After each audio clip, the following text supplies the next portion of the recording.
Ready? 5 second. Ready start. Bharat ने निकोबार विकास परियोजना शुरू की है।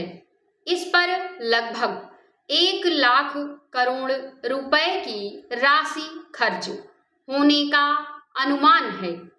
अंडमान निकोबार द्वीप समूह एकीकृत विकास निगम की देखरेख में शुरू की गई इस परियोजना के तहत एक अंतरराष्ट्रीय कंटेनर ट्रांसशिपमेंट टर्मिनल, नागरिक एवं सैन्य हवाई अड्डा, गैस संचालित विद्युत संयंत्र और एक हरित शहर का निर्माण किया जाएगा। मलक्का जल डमरू मध्य के करीब होने के कारण भारत की यह पहल हिंद महासागर क्षेत्र में चीन की व्यापारिक और रणनीतिक गतिविधियों पर नियंत्रण के लिए कई मायनों में महत्वपूर्ण साबित हो सकती है। चीन के कुल तेल आयात का लगभग 80% इसी मार्ग से होकर गुजरता है। भारत के इस फैसले को हिंद महासागर में शक्ति संतुलन की दिशा में एक बड़ा कदम माना जा रहा है।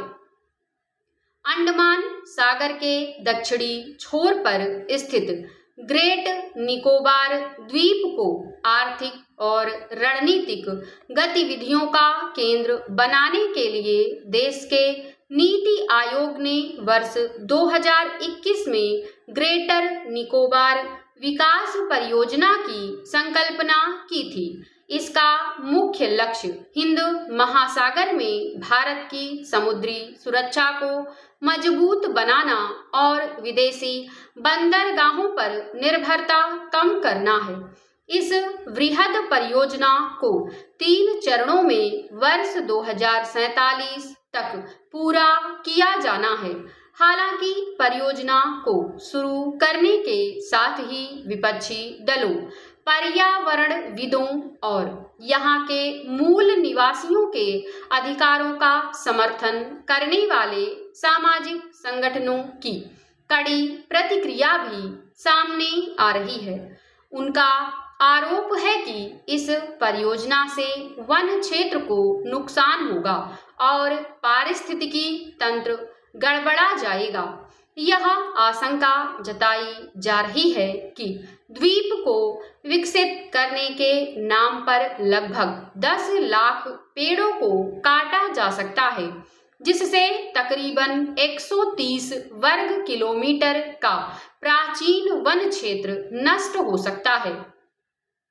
राष्ट्रीय हरित न्यायाधिकरण ने बीते फरवरी में राष्ट्र की सुरक्षा और आर्थिक विकास के लिए इस परियोजना को जरूरी बताकर पर्यावरणीय एवं तटीय स्वीकृतियों को चुनौती देने वाली याचिकाओं को खारिज कर दिया था। पीठ का कहना था कि परियोजना के दीर्घकालिक लाभ में वृद्धि, विदेशी बंदरगाहों पर निर्भरता में कमी और मजबूत प्रतिरक्षा क्षमता तात्कालिक नुकसान से अधिक महत्वपूर्ण है।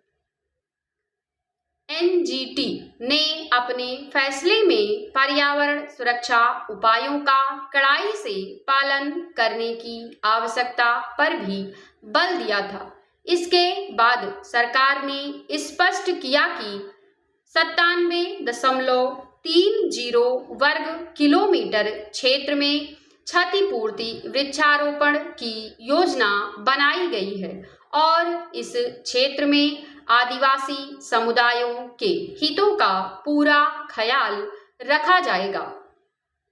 दरअसल कुछ दिनों पहले देश की राष्ट्रीय सुरक्षा और समुद्री हितों पर प्रतिकूल प्रभाव डालने वाली 2 बड़ी घटनाएं हुई। पहली, इंडोनेशिया सरकार द्वारा मलक्का जलमार्ग से गुजरने वाले जहाजों पर शुल्क लगाने की कोशिश और दूसरी, चीन द्वारा थाईलैंड पर क्रा नहर के निर्माण के लिए दबाव डालना। समाप्त।